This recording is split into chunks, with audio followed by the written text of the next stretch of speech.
하나님의 은혜로 우리 낙원교회가 부흥의 부흥을 거듭하고 있습니다. 얼마나 감사한지 몰라요. 매 주일마다 등록하는 성도들이 있고요. 계속해서 방문자가 매주에 최소 20명, 많게는 3, 40명 가량이 됩니다. 이 놀라운 일이에요. 지금 이 시대에 교회가 부흥하고 사람들이 모여든다라는 것 너무 귀한 일입니다. 저는 여러분의 표정이 더 놀라워요. 아무도 놀랍지 않습니다. 네, 목사가 새롭게 부임했는데 교회가 잘 안 되고 사람들이 죽을고 교회가 침체에 빠진다면 이것만큼 힘든 일이 어디 있겠습니까? 쉽지 않은 일입니다. 그러면서 생각을 해봤어요. 서울에 가신 전임 장 목사님은 우리 낙원교회가 이렇게 될 줄 아셨을까? 이렇게 사람들이 몰려오고 소문에 소문으로 부흥하고 있고 힘차게 도약하고 있다라는 걸 아셨을까? 그러면서 이런 생각 해봤어요. 부러울까? 아니면 배가 아플까?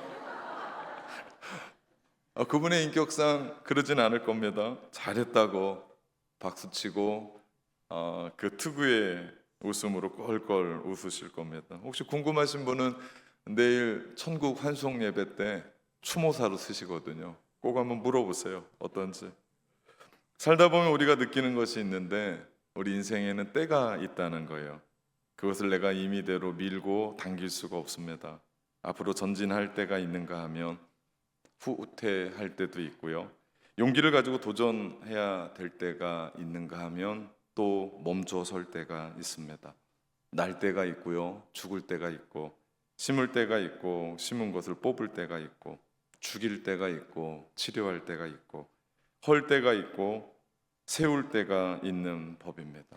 세상 만사가 다 내 뜻대로 안 돼요. 사실 그렇게 돼도 안 되고요. 세상이 내 마음대로 된다고 생각해 보십시오. 다 내 마음대로 돌아가는데 세상이 제대로 돌까요? 아니요, 돌 수가 없습니다. 그렇기 때문에 우리는 때를 기다립니다. 지난번에 금값이 그렇게 고공행진을 하더니 이번엔 막 주식이 막 올라가요. 이때 아쉬운 사람들도 있어요. 그때 샀어야 되는데, 그거 내가 붙잡아야 되는데. 이것도 또한 때가 있습니다. 마냥 좋은 것만은 아니에요. 지금 사면 망합니다. 기다리셔야 돼요. 인생사 다 기한이 있고 천하만사에 때가 있다고 솔로몬은 이야기합니다. 그러면서 솔로몬이 기가 막힌 말씀을 하세요. 전도서 3장 11절. 하나님이 모든 것을 지으시되 때를 따라 아름답게 하셨고 또 사람들에게는 영원을 사모하는 마음을 주셨다라고 말씀합니다. 솔로몬이 하고 싶은 말은 인생에는 하나님의 섭리가 있다는 거예요. 지금 낙원교회가 부흥을 거듭하고 있는 그 부흥도 누가 어떻게 하는 것이 아니라 하나님의 때가 돼서 하나님의 섭리로 부흥하게 되고 사람들이 찾고 좋은 소문에 소문이 나게 된 겁니다. 하나님의 때가 된 거예요. 누구 때문이 아니에요. 하나님의 때가 된 겁니다. 이때 우리가 해야 할 것은 하나님의 부흥을 보면서 함께 기뻐하는 거예요. 그리고 함께 즐거워하는 겁니다. 그때는 기회입니다. 만사에 때가 있다라는 말은 기회가 늘 있다라는 게 아니에요. 기회가 있을 때 붙잡는 거예요. 정말 중요합니다. 기회가 여러분에게 있을 때 꼭 붙잡으십시오. 그래서 히랍 신화에 우리 기회의 신은 우리 앞머리만 가득하고요. 뒤에는 대머리예요. 왜요? 앞에 왔을 때 붙잡으라는 거예요. 그럼 머리끄댕이 붙잡는 거 쉽잖아요. 붙잡으십시오. 기회 올 때. 그런데 이 기회가 지나면 아무리 붙잡으려고 해도 대머리를 어떻게 붙잡냐고요. 그죠? 지나가는 기회는 못 잡습니다. 우리 앞에 있을 때 붙잡는 거예요. 청년들은요, 결혼할 때가 있어요. 그때 결혼해야 돼요. 결혼 못하면 끝까지 가더라. 장년들은요, 인생 의미를 찾을 때가 있어요. 내가 이렇게 살아도 되나? 그때 주님이 우리를 부르시는 거예요. 그때 내가 인생을 되돌아보고, 또 우리 인생에는요, 돈을 벌 때가 있어요. 그때 보셔야 돼요.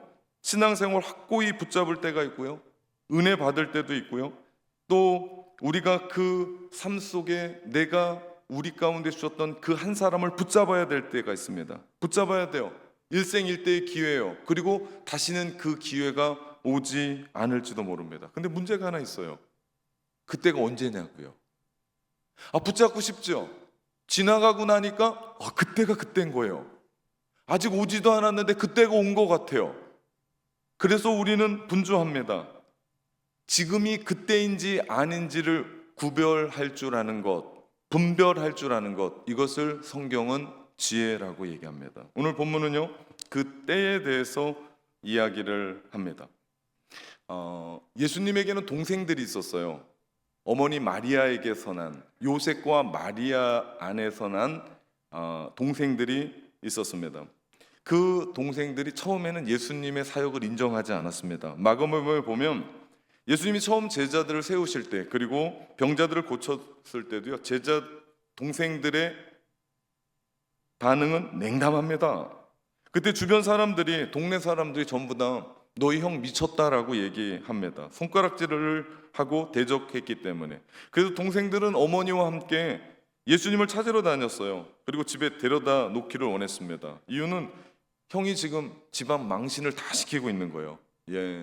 장애 꼴뚜기가 망신시킨다고 지금 예수님이 그런 부분으로 잡아다 놓고 싶은 거예요. 그런데 가버나움의 사건 이후, 다시 말하면 왕의 신하를 고친 사건 이후 놀라운 일이 반전이 되는 거예요. 그리고 오병이어의 기적으로 말미암아 그 동생들이 흥분에 흥분을 더합니다. 특별히 6월절 명절에 예루살렘에 다녀온 후로는 이제는 예수님이 동네의 유명 인사가 아니라 국가적인 유명 인사가 돼버렸어요. 갈릴리 지방에 돌아와서 오병이어의 기적을 베풀었을 때 사람들이 하는 얘기가 있습니다. 예수님이 오랫동안 기다렸던 그 선지자다, 혹은 모세와 같은 지도자다, 혹은 이분이 이스라엘의 왕이 될 뿐이다. 동생들 마음 가운데는요, 우와, 이게 뭐냐. 처음에는 형이 하고 다니는 것이 영 마음에 안 들었는데, 자기들 보기에도 창피한 형이었는데, 그런데 그 이전의 형이 아닌 거예요. 이런 속도라면 왕으로 등극하는 건 시간 문제고, 우리 집안을 일으킬 형이 된 거예요. 우리 지방엔 이장 하나도 없었는데 한 도시의 시장이 아니라 한 나라의 왕으로 등극하게 돼 있으니 이들이 들쓸 수밖에 없어요. 왜? 형이 한 자리 하면, 왕 하면 자기들도 뭔가 할 거 아니에요. 그러니 그 기대를 가지고 형을 추종하기 시작했고 형을 바라보기를 시작합니다. 근데 이게 웬일이에요? 지금 발빠르게 달려가도 부족할 시간인데 형이 집안에만 머물러 있는 거예요. 동생들이 이해가 안 돼요. 아니, 지금까지는 밖에 나가서 이런저런 일도 하더만 왜 지금은 집에 있냐고요. 중심으로 가야지. 거기가 어디입니까? 유대의 중심 예루살렘. 동생들은 그래서 예수님을 다그칩니다. 형님, 올라가셔야 됩니다. 지금 이러고 있을 때가 아닙니다. 3절 4절입니다. 그 형제들이 예수께 이르되 당신이 행하는 일을 제자들도 보게 여기를 떠나 유대로 갔소서. 스스로 나타나기를 구하면서 묻혀서 일하는 사람이 없나니 이 일을 행하려 하시거든 자신을 세상에 나타내소서라고 얘기합니다. 그러나 예수님은 아셨습니다. 지금은 예수님의 때가 아닐 뿐더러 지금 가면 유대 종교 지도자들 때문에 위험할 때예요. 그러나 동생들이 무슨 얘기를 합니까? 형님, 그 위험 하나 감수 못하고 큰일 하겠습니까? 그래도 가셔야 된다는 거예요. 세상의 그 타이밍을 붙잡아야지 이렇게 느긋하게 앉아 있으면 안 됩니다. 지금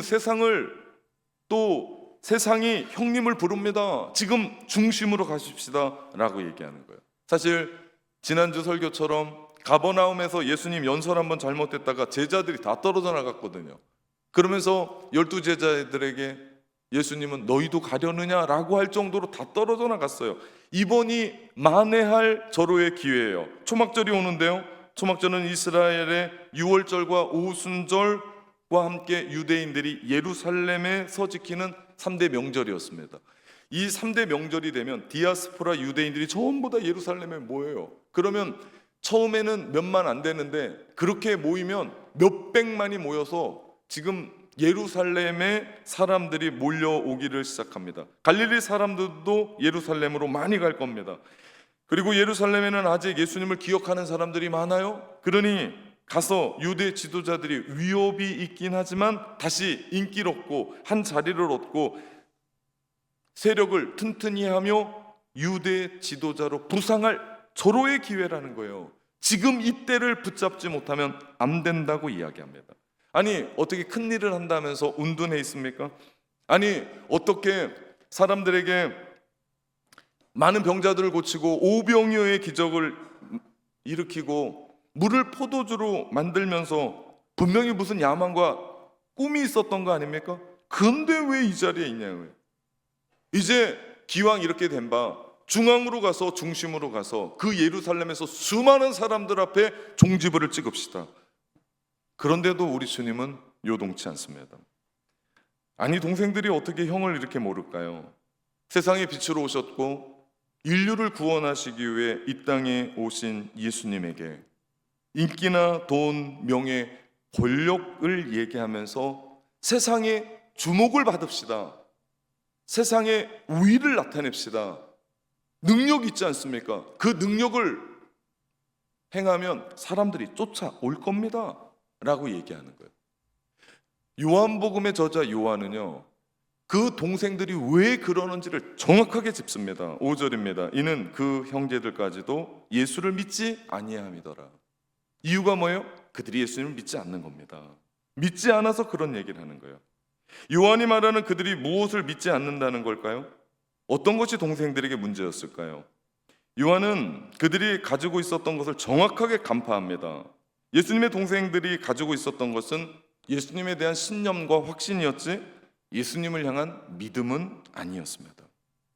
오늘날에 참 많은 사람들도요, 교회에 다니면서 예수님에 대한 신념과 확신을 가지고 교회는 와요. 그런데 예수님이 우리에게 영생을 주시고 예수님으로 말미암아 우리가 하나님의 나라를 산다라고 하는 그런 믿음의 확신은 없어 보입니다. 그들은 기적으로 떡을 만드는 것을 보았고 병자들을 고치는 것을 보았습니다. 그래서 예수님의 능력은 믿어요. 세상을 바꿀 수 있다라는 것도 믿어요. 지금 우리나라가 로마의 압제에 있는데 그 로마를 물리치고 영으로 등극할 수 있는 그 예수님을 믿어요. 그리고 그분을 따라가면 부자가 될 수 있을 것 같고, 그분을 따라가면 건강도 챙길 수가 있을 것 같고, 그분을 따라가면 한미천 얻을 수 있을 것 같고, 그분을 따라가면 권세를 누릴 수 있을 거라고 믿습니다. 그러나 그들은 예수님이 주시는 영생, 그러나 그들은 예수님이 주시는 하나님의 나라에 대해서는 통 관심이 없었고 몰랐던 사람들입니다. 그래서 그들이 예수님을 사랑한다고 따랐지만 정작 자기들의 유익을 위해서였어요. 자기들의 이익을 위해서였어요. 근데 자기들의 이익과 유익에 반하게 되자 그들 모두는 예수님께 등 돌립니다. 이건 믿음이 아닙니다. 그러니 그들에게 예수님의 말씀은 동문서답쯤으로 들렸고, 예수님의 그 말씀은 뜬구름 잡는 것처럼 느꼈을지도 모릅니다. 그들은 그들의 마음 가운데 그들의 때에 성공과 안락과 부귀와 영광과 쾌락, 이런 것이 그들에게 가득했어요. 그런데 예수님이 말씀하시는 때는 고난과 십자가 그리고 부활로 이루어지는 영광을 받으실 때였고, 하나님의 영원한 나라에 대한 이야기를 계속했지만 그들은 그것에 대한 관심이 없었습니다. 여러분, 신앙생활하면서 우리가 어떻게 신앙생활하고 있고 무엇을 구하고 있는지, 나는 오늘 왜 또 예배당에 와서 하나님을 예배하고 또 주님의 성찬을 나누고, 왜 오늘 또 우리는 전도를 나가고, 왜 우리는 또 오후 예배를 준비하며, 왜 내가 이 자리에 있는지, 여러분 정확하게 내가 누구인지를 깨닫고 살아가는 것, 이것은 교회에 오는 것보다 더 중요해요. 참 많은 사람들이 신념과 확신으로 교회를 다닙니다. 죄송합니다, 믿음 아닙니다. 나의 것 얻으려고 주님을 등지고, 아니 등에 업고 나의 이익과 유익을 얻으려고 하지 않습니까? 그것이 혹 나의 영원한 영생의 생명, 하나님의 나라, 이 땅을 살아가는 주님의 뜻대로 나의 삶에 있는 기쁨, 그게 내 삶 가운데 영원한 것이고 그것을 추구하며 우리가 살아갑니까? 아니면 나랑은 전혀 상관없는 이야기입니까? 예수님은 동생들의 말에 편승하지 않고 그것에 끌려가지 않고 오직 하나님 뜻대로 살아갈 수 있는 이유가 있었습니다. 그것은 예수님은 하나님의 때를 아셨습니다. 이게 중요해요. 내 때를 아는 것 너무나 중요해요. 요한복음 12장 23절에 보니까 인자가 영광을 받을 때가 왔도다고 외치세요. 12장 23절이 영광의 때를 얘기하고 24절에 무슨 말씀한 줄 아십니까? 한 알의 밀알이 땅에 떨어져 죽지 아니하면 한 알 그대로 있고 죽으면 많은 열매를 맺느니라 말씀하세요. 그때가 6월절입니다. 그리고 주님은 십자가를 향해 나아가십니다. 다시 말하면 주님이 때가 왔다라고 이야기하는 건 돈 좀 벌고 권력을 가지고 힘 꽤나 쓰고 세상의 중심에 서서 높아지는 때가 아니고, 때가 왔다, 영광의 때가 왔다라는 것은 하나님의 뜻을 가지고 묵묵히 십자가를 지는 그 자리, 죽음의 길. 왜요? 죄에 빠진 인간을 구원할 수 있는 길은 이 길밖에 없습니다. 다른 길이 없습니다. 그래서 주님은 묵묵히 하나님의 때를 기다렸고 하나님의 말씀에 순종하며 그 자리를 지켜 나갈 수 있었던, 전 여러분에게 묻고 싶은 것이 있습니다. 신앙생활하면서 여러분에게는 그 기다림이 있는지요? 신앙생활하면서 여러분은 말씀에 순종이 있는지요? 오늘 이 말씀을 들으며 우리 인생의 때를 말씀하시는 하나님의 이야기를 들으며 내가 지금 노년이냐, 내가 지금 청년이냐, 내가 지금 소년이냐가 아니고 하나님이 나를 부르시는 그 때가 언제인지에 대한 은혜를 깨달으시기를 주님의 이름으로 축원합니다. 예수님은 오늘 6절에 예수께서 이르시되 내 때는 아직 이르지 아니하였다라고 말씀하세요. 내 때가 아직 이르지 아니하셨다고 했을 때 예수님이 기다리는 그 때는 초막절의 화려한 무대가 아니었습니다. 땅에 떨어져 한 알의 밀알로 죽는 갈보리의 십자가의 자리였어요. 여러분, 우리는 수많은 것을 기다리며 살아요. 그렇지만 죽는 날을 기다리며 사는 사람은 아무도 없습니다. 그러나 주님은 하나님의 뜻을 받들어 이 땅에 오셨고 그 사명대로 살아가면서 주님께 순종하는데 죽기까지 순종해요. 그러면서 무엇을 기다립니까? 십자가를 기다립니다. 유월절을 기다립니다. 골고다 그 언덕길을 기다립니다. 그렇게 십자가를 지셨습니다. 그 십자가를 향한 그 간절한 그 기다림이 있었습니다. 그러나 예수님의 동생들은 예수님을 계속해서 밀어 올리세요. 밀어 올립니다. 어디로요? 예루살렘 그 중심에 한복판에. 형님 올라가서 중앙 정치해야 됩니다. 형님 올라가셔서 그 자리에 우뚝 서셔야 됩니다. 그래야 세상 모든 사람이 볼 수 있습니다. 그러나 예수님은 그런 마음이 전혀 없었습니다. 정반대로 내려갔습니다. 중심이 아니라 주변 자리로 물러갔습니다. 이는 마치 예수님의 공생애를 시작하며 사단에게 시험 받는 것과 다르지 않습니다. 돌덩어리, 떡덩이 되게 하였던 마귀의 유혹이 있었습니다. 주님은 그것을 손쉽게 바꿀 수도 있으세요. 왜? 오병이어를 만드셨던 그분인데 돌로 떡덩어리, 그거 바꾸는 건 식은 죽 먹깁니다. 그러나 주님은 그렇게 하지 않습니다. 세상을 바꾸기 위해서 힘이 필요하다는 것을 알며 필요하다는 이야기를 동생들이 해요. 가만히 보십시오. 그 이야기는 마귀의 말과 다르지 않습니다. 낮은 곳이 아니라 높은 곳으로 올라가고 주변이 아니라 중심으로 서서 가서 능력을 보여주십시오 라고 하는 동생의 말이나 돌을 떡덩이로 만들어서 기적을 베풀어서 모든 사람이 알게 하고 먹게 하고 누리게 하라고 하는 사단의 말과 다르지가 않습니다. 동생들의 말은 이래요. 형님 다 좋습니다. 영생도 좋고 사랑도 좋고 십자가도 좋고 천국도 좋고 하나님 나라도 좋습니다. 근데 일단 뭐니 해도 힘이 있어야 되지 않겠습니까? 일단 뭐니 해도 돈은 있어야 되지 않겠습니까? 형님이 말하는 생명의 역사 할 수 있지 않겠습니까? 형님 예루살렘으로 올라갑시다. 제자들, 아니 예수님의 동생들의 이야기입니다. 요한복음을 쓴 요한은 단언한다고 말씀드렸습니다. 그들은 예수님을 믿지 않았습니다. 5절입니다. 그들은 예수님을 믿지 않았어요. 예수님을 믿지 않는 세상의 사람들은 우리에게 지금이 타이밍이라고 얘기하고 지금 올라가야 된다고 얘기하고 지금 우뚝 서야 된다라고 여러분 수없는 이야기들을 듣고 살았을지도 모릅니다. 교회를 움직여가면서 세상에는 세상의 방식이 있고 그 방식으로 사업했습니다. 사람들 만났습니다. 이렇고 저렇고 잘 됐습니다. 그 방식이 교회에 들어와서 이제 올라가야 됩니다. 이제 만나야 됩니다. 이제 회복해야 됩니다. 이제 중심에 서야 된다고 자꾸들 얘기합니다. 여러분 그거 가지고 세상에서 성공했습니다. 인정합니다. 그러나 교회는 다릅니다. 여러분이 그 삶으로 인간관계 성공했습니다. 그러나 신앙생활, 하나님의 나라는 다릅니다.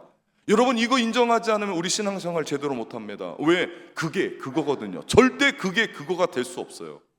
예수님의 동생들의 그 생각과 예수님의 생각이 다른 것처럼 마귀가 돌을 떡덩어리로 만들었다라고 이야기했던 것과 예수님이 사람이 떡으로만 살 것이 아니요 하나님의 입에서 나오는 모든 말씀으로 살 거라고 이야기했던 것이 다른 것처럼, 여러분 헷갈리면 안 돼요. 오늘을 살아가는 우리의 삶 속에 세상이 이야기하는 이야기 다 듣고 교회 움직여가면 교회 망합니다. 분명히 망합니다. 곧 망합니다. 그러나 우리는 세상의 이야기가 아니라 하나님의 때를 기다립니다. 묵묵하게 기다립니다. 바보 같다고 얘기도 들어도 우리는 기다립니다. 묵묵하게 하나님의 때를 기다리고 하나님의 말씀에 순종하며 우리는 그 길을 걸어갑니다. 그 길이 예수의 길이고 그 길이 십자가의 길인 줄 믿습니다. 여러분 예수 믿지 않는 사람들의 이야기에 그렇게 귀 기울여 듣지 마십시오. 지금 사라고 해서 사면 망합니다. 지금 그거 하라고 해서 가면 망합니다. 그렇기 때문에 우린 뭐 해야 돼요? 새벽을 깨워야 돼요. 새벽에 나오시라. 선명한 하나님의 말씀이 우리 가운데 전해집니다. 그 말씀 듣고 우리가 주의 길 가는 거예요. 도스토옙스키의 까라마초프의 형제들이라는 소설이 있습니다. 거기에 보면 대신문관이 나오는데요.